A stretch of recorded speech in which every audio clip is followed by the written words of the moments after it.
Tous et à toutes, bienvenue dans cette nouvelle vidéo. Dans cette vidéo, nous allons voir ensemble la correction l'exercice numéro 2 du TP numéro 0, langage C. L'exercice 2, le nom nous dit d'écrire un programme qui demande à l'utilisateur de donner les rayons d'un cercle et lui retourne sa surface et son périmètre. Maintenant, comment on va procéder?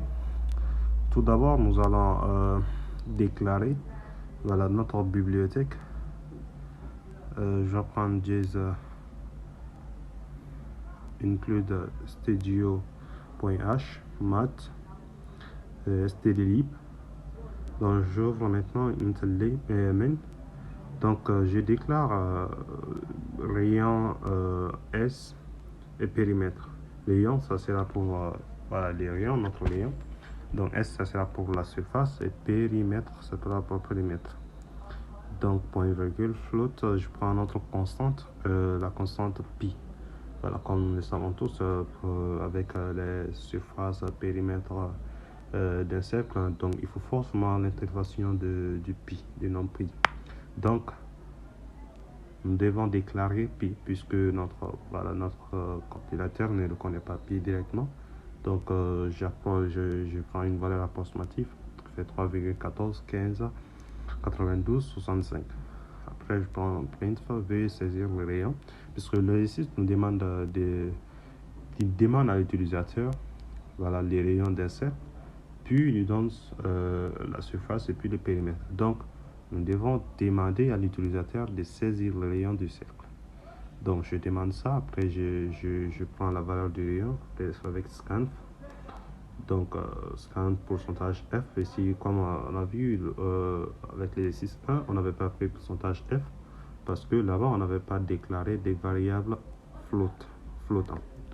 Donc ici maintenant on a déclaré une variable float de type float, donc je prends pourcentage F. Donc après je prends un S c'est notre surface. La formule, la surface c'est d'un cercle, c'est pi fois les rayons au carré. Donc maintenant j'affecte à S la valeur pi fois rayon. Donc à périmètre j'affecte 2 pi r. Ça c'est la formule du périmètre d'un cercle. Donc 2 fois pi fois les rayons.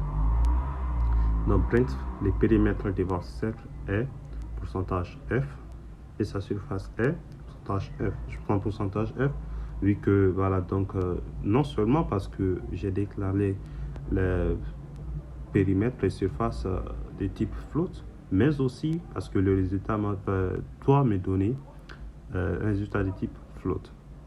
Pourquoi? Parce que quand je fais la multiplication, par exemple, si j'avais déclaré S et périmètre de type int, par exemple, là, je n'allais pas avoir de virgule.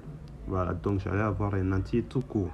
Donc, ce qui allait enlever, voilà, donc une bonne partie, voilà, une bonne partie de mes valeurs.